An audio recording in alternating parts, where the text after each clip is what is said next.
Hello guys, namaste. Welcome back to our channel. आज चाहिँ हामीले यहाँ घरमै चिकन मोमो बनाउने भनेर सोचेको अब हैन बनाउनै लागेको कस्तो बनाउँदैन आज अनि मोमोसँग बनाएर चाहिँ अनि मोमो च्यालेन्ज नखेल्ने खाने और मुकब्याङ हैन गर्ने भनेर भनेको अब यहाँ चाहिँ हामीले सामानहरु सबै रेडी गरिसक्यो प्याज यो धनिया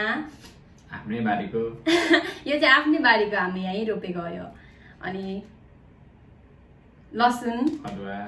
अनि यो चाहिँ अनि के रे के भन्छ यसलाई हरियो प्याज त्यही हो अनि यहाँ चाहिँ हामीले यो मासुमा चाहिँ अनि हामीले यहाँ बेसार छानेर तेल हालिसक्यो अब बनाउँछौँ हाम्रो कुक हुनुहुन्छ यहाँ सेफ वाट एउटै हो कुरा के पनि हाल्नु भन नि त अनि नुन हाल्यो चिनी हालेको भर्खर हैन अब खोर्सानीको धुलो हाल्दैछु होइन यो ब्ल्याक पेपर हो तर म पनि फेरि एक्सपर्ट हो मलाई एक्सपर्ट हो खानामा चाहिँ एक्सपर्ट हो ल कस्तो खानामा कस्तो खानामा एक्सपर्ट भनेको चिचाको नि कस्तो चिताको नभन त्यस्तो अनि यो चाहिँ मिट मसला मोमो मसला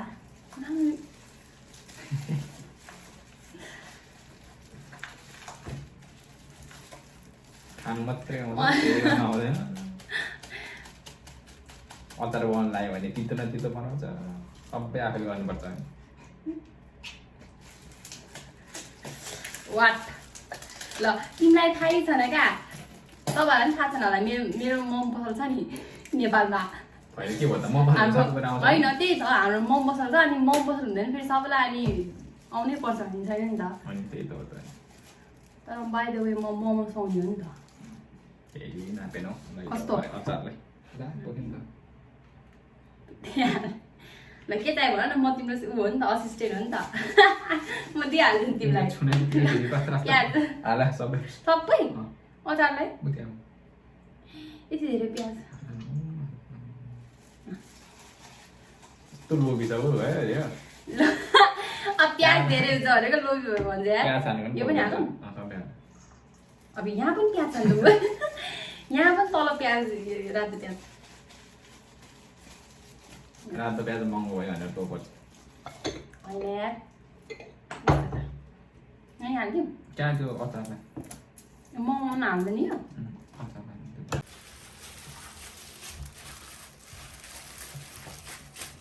सुरजले चाहिँ अहिले उता मोमो के अरे मोमोको लागि अचार बनाउँदैछ अनि म चाहिँ यहाँ अब मोमो बनाउँछु मोमो बनाउने ड्युटी चाहिँ मेरो अरू केही नगरे नि ए यो भनिदिनु न यहाँ जापानमा चाहिँ यस्तो पाइन्छ क्या यो रेडिमेडवाला पिठो हुन्छ अनि हामीले चाहिँ यो त्यसरी सर पानी राख्ने अनि मासु लिने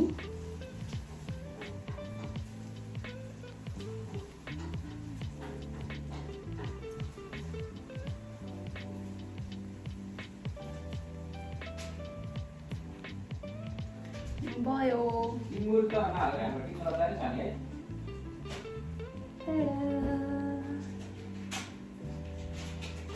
अब यसरी नै म सबै बनाउँछु अब हाम्रो पहिला चाहिँ लास्टै हुन्थ्यो नि त चल्थ्यो नि त एकदमै अनि त्यो बेलामा चाहिँ हामी चाहिँ अनि पुरा दसैँ बेलामा त अनि हामी दाइ दिदीहरू सबलाई बोलाउँथ्यो सबलाई बोलाएर अनि म मात्रै बनाउने त्यो नभ्याएर क्या झन् दसैँ तिहारमा चाहिँ एकदमै उ हुन्थ्यो नि त के भन्छ एकदमै प्याक एकदमै चल्ने अनि त्यो भएर चाहिँ अनि म बनाउन मान्छे पुग्दैन थियो क्या अनि त्यही भएर अनि हाम्रो त दाइ दिदीहरू काकाको छोराछोरीहरू सबलाई बोलाउने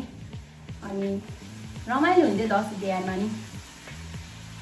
त्यस्तो यो फेरि है आफ्नो पसलहरू यस्तो जे भयो मान्छेहरूले फेरि त्यही नामबाट जसको जिसाउँथ्यो नि हाम्रो चाहिँ मोमो पसल भयो अनि मलाई चाहिँ मोमो पसल के अरे मोमो सुहाउने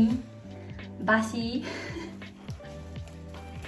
मोमो बेचेपछि बासी त भन्दैन कस्तो होला यार त्यो अब त्यो मान्छेहरूले भन्ने एउटा उ नि ल तिमीले कहिले खायो होइन भनिदियो उनीहरूले असाउनी बासी गरिदियो तर मोमो चाहिँ फेरि ताजै पाउँछ नाम मात्रै बासी हो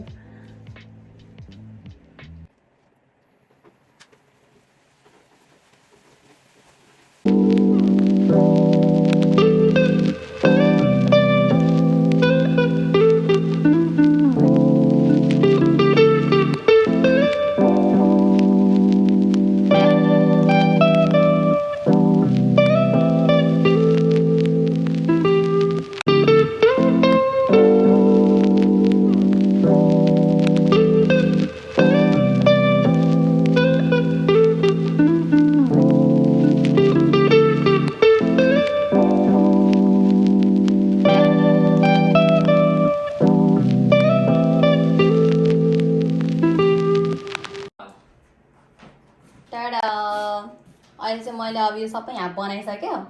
अब यो चाहिँ पकाउने अहिले चाहिँ मैले अझै त्यहाँ बनाउँदैछु त्यहाँ चाहिँ हामीले ऱ्याप राखेर भुइँमा होइन टेबलमा बा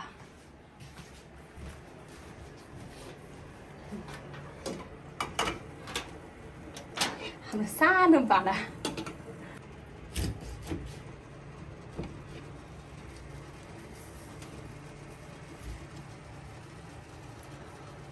हाम्रो चाहिँ यहाँ मोमो पाकिसक्यो अब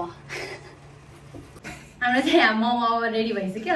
हामीले चाहिँ अहिलेको लागि चाहिँ 10-10वटा रेडी भएर नि चिसो भइसक्यो 10-10वटा एक प्लेट मात्रै गरेको अनि यहाँ चाहिँ हाम्रो के भन्छ डल्लो अचार बाक्लो अचार अनि यहाँ चाहिँ हामीले झोल अचार बनाएको यहाँ चाहिँ झोल अचारमा चाहिँ हामीले के भन्छ टिमुर होइन यो अचार के को बनाएको तिमी एक गोलभेडा र तिलको मिक्स गरेर बनाएको अचार चाहिँ अनि यसमा चाहिँ अनि त्यो टिमुर खोर्सानी भन्ने हुन्छ टिमुर खोर्सानी हाल्यो भने चाहिँ जुन पनि अचार एकदमै दामी अब खान्छु अब मजा आउँछ मजा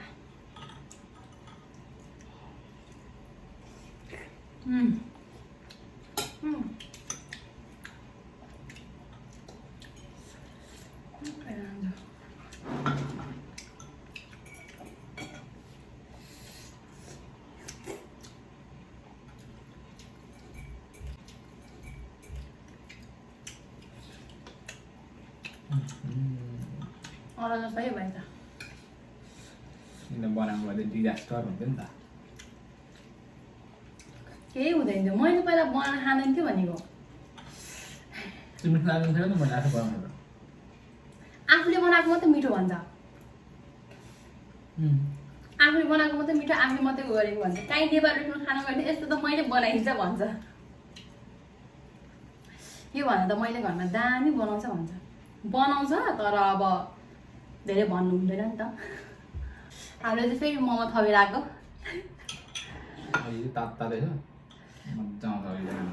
पोल्छ होला यार एकछिन सेलाउनु दिउँ कि अचार पनि तातै भयो अघिको त्यो उयो तातो मोमोहरू हालेर त तातै भयो अचार पनि पिरो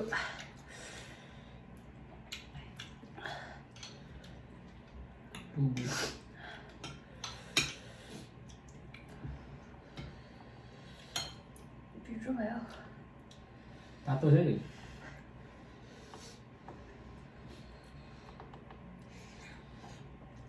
तातो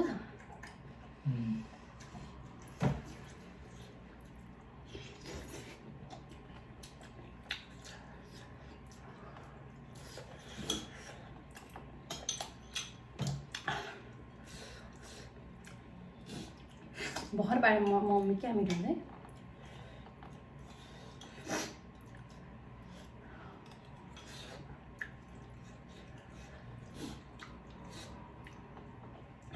त्यो अझ त्यो मोमो खाने बेलामा क्या त्यो नफुटाएर क्या त्यो होल मोमो खान्छ नि त्यो भित्रमा के भन्छ त्यो बोसो के झोल भन्छ होइन त्यो झोल पिच्चा हुन्छ नि क्या मिठो हुन्छ झन् त्यो हामीले सबै खाएर सकिसक्यो अनि पेट पनि डम्म भयो अगाएर अब आजको लागि चाहिँ यति नै, यही एन्ड गर्छु यो भिडियो चाहिँ। अनि तपाईहरुलाई यो भिडियो मन पर्यो भने चाहिँ like, share, comment and subscribe गर्न चाहिँ नबिर्सिनु होला। By by.